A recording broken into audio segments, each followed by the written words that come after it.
All right, we are going to read chapters 5 and 6 of Chop Wood, Carry Water by Joshua Medcalf with some thoughts. So, chapter 5, Faithful in the Small Things.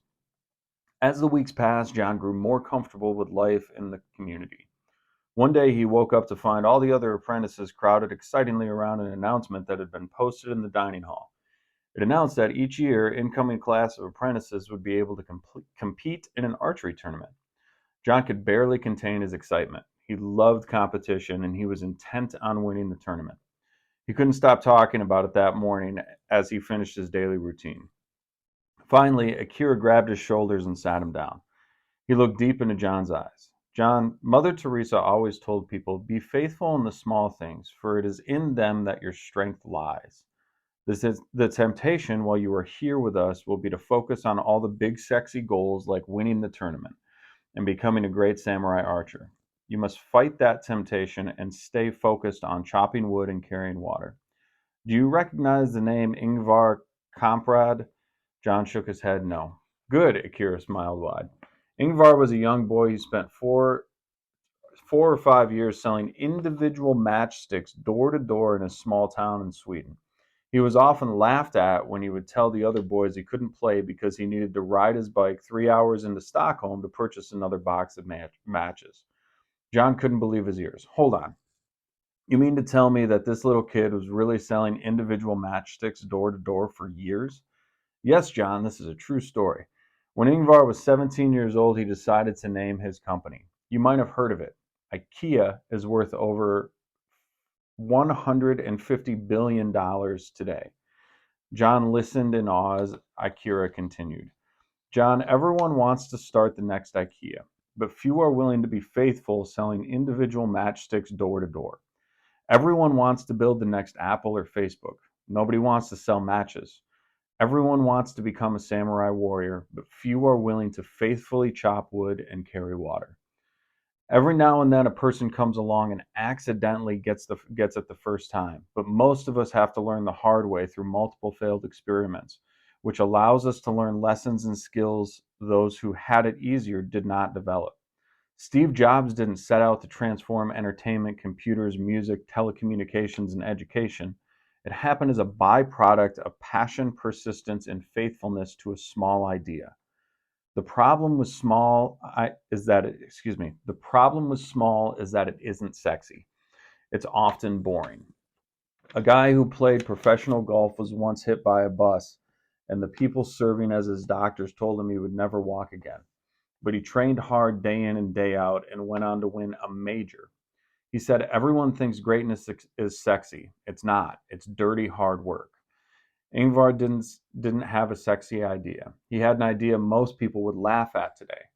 I can't even imagine how much grief he took from friends and family. You're doing what? That's the stupidest idea ever. Everyone wants to win championships, but nobody wants to sweep the barn they practice in like John Wooden did for the first few years at Westwood. Everyone wants to be great until it's time to do what greatness requires. Don't believe the myths. Greatness is far from sexy. It's dirty hard work, usually required to be done in the dark when no one is watching, while your dreams are so far off they feel like fairy tales. Dream big, start small, be ridiculously faithful, focus on what you can control. Our greatest challenge during your time here will be faithfully keeping your focus in the process while surrendering the outcome. John nodded his head in acknowledgement, but the truth was more than he could handle.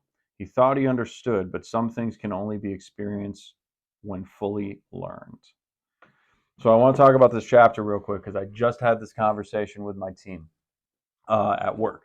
Our goal this year is absolutely astronomical. It wasn't set by me, it was given to us to achieve. And the only way we're going to achieve that goal is by executing the crap out of small consistently over and over and over again. If we can do all the small things right consistently, we have a much better chance of achieving our goal, as do you when you're thinking about your big dreams or your big goals of playing college ball, of playing maybe beyond that, or of even maybe just starting for the varsity team, whatever it might be. Maybe you're a freshman this year and you want to play varsity. Maybe you're a sophomore. Maybe you got cut. Any of those things are possible. And here's the deal: It's not easy to do the small things consistently, but the small things compounded over time are what are going to allow you to achieve those big goals. That's what he's talking about in this chapter.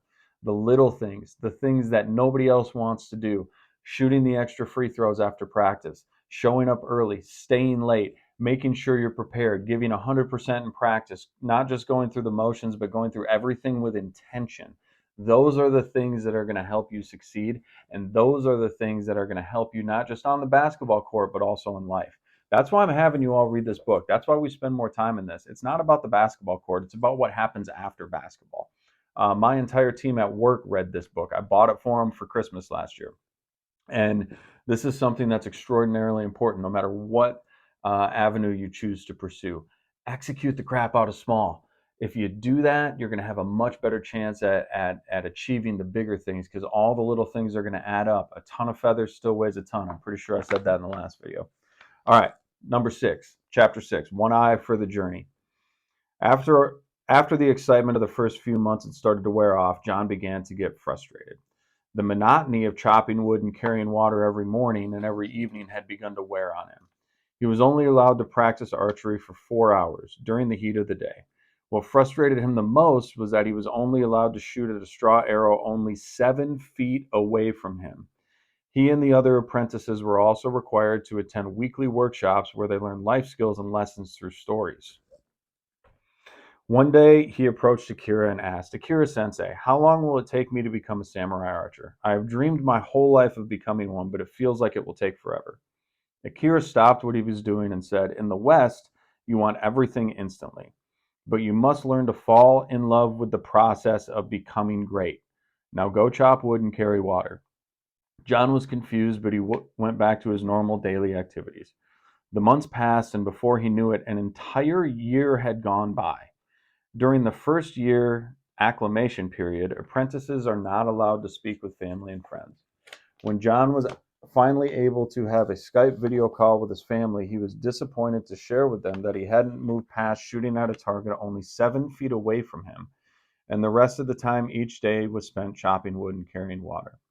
As John talked about his daily routine, his father got a big smile on his face. He asked John who his favorite basketball player was growing up. John replied, "That's easy, Kobe Bryant and Michael Jordan." His dad then told him how Phil Jackson had just released a book, 11 Rings. I've read that book, by the way. It's fantastic. And how he was consistently telling his guys on his teams about the necessity of chop wood, carry water. No matter whether you are winning or losing, the point was to focus on the process and neither get too high or too low, but instead control the controllables. After the call, John's spirits were much better. It was especially hard being away from Jordan, and just seeing him was encouraging to John. After a few months went by, as John practiced, his muscles began to learn the familiar motions of drawing and releasing, and his shots got more and more accurate. He began to feel very confident with his bow and hitting the 7-foot target. One day while he was practicing, Akira walked over to John and John asked again, "Akira-sensei, I'm getting better and better each week. How long will it take for me to become a samurai archer now?" Akira smiled and told him it would take 10 years. John was furious. 10 years? Maybe if I didn't have to spend so much time chopping wood and carrying water, then I would be able to reach my goal much faster. Akira replied, "If you don't chop wood and carry water, then it will take you 20 years to become a samurai archer." Then he turned and walked away. John was even more confused, and he questioned whether or not he should quit. Would it really take him 10 years? He wasn't sure the investment was worth it, but he decided he would try even harder. More time passed, and John's shots became more and more accurate and more powerful. He came to love the sound of the arrow slamming into the target. Thwack, thwack. Soon he was certain he could become a samurai archer in less than 10 years. So one day, as they were carrying water back from the well, he pulled Akira aside and asked, "Akira-sensei, I'm more accurate now and my shots are even more powerful than ever. How long will it take me to become a samurai archer?" Akira smiled. "You know the answer. It still takes 10 years. John kept pressing. "But if I devote every waking moment to becoming a samurai archer, no chopping wood or carrying water, just archery?" Akira only shrugged. "Then it will take 30 years. John didn't understand and was at his emotional breaking point. He blurted out, "But I don't understand." Akira looked at John with compassion. You will learn, young John, that the reason it takes longer is because with one eye on the goal, you only have one eye for the journey. He then went on to tell John stories of people who climb ice mountains and how they are focused on the top of the mountain. On how he then went on to tell John stories of how people who climb ice mountains and how they, if they are focused on the top of the mountain, they will not know where to step in front of them. They will slip and die. The key to climbing ice mountains is to focus on one solid step at a time. No one climbs a mountain all at once. He climbs it by making one solid step at a time. John nodded. He understood now. He would try and focus on doing his best at archery, chopping wood, carrying water, and letting the rest of the results go. All right. That's a big one. Okay, that's a big one. It's hard to focus on the journey. It's hard to focus when things suck. It's hard to focus when there is so much that you feel is going for you, and all of a sudden maybe that gets ripped away. Maybe you started last year on your team. Maybe you got pulled up to a team this year, and you thought you were starting, but you're not starting. Maybe you started this year, and your coach decided that the effort wasn't there, or for whatever reason, maybe you got too arrogant. I don't know. That's what happened to me when I played. I got too arrogant and thought I was better than what I was, and I got pulled off the starting lineup. And I didn't want to put the work in and fall in love with the process of becoming great. I just wanted the results, or I thought I wanted the results of what that meant. And when we focus on that and we focus on that end result, instead of understanding what's happening around us, understanding the why of what's happening around us, having open and honest conversations with not just our coaches, but our teammates, our parents, our friends, our mentors, the people who care about us and love us the most. If we don't have that process and we aren't comfortable with that process, we're going to put ourselves at a disadvantage. And if there's one thing I can leave you with from this chapter, is it's not about the end result. It's about falling in love with the process of what makes that end result happen. If you can fall in love with the process and fall in love with the things that allow you to become better and get better over time, you're going to be in a much better spot 10, 15, 20 years down the road. You all are young. You don't want to think about 10, 15, 20 years down the road, but I promise you, it happens like that. And before you know it, you're sitting in your office making videos for your team because you can't play on a team anymore because you're too bloody old. This guy.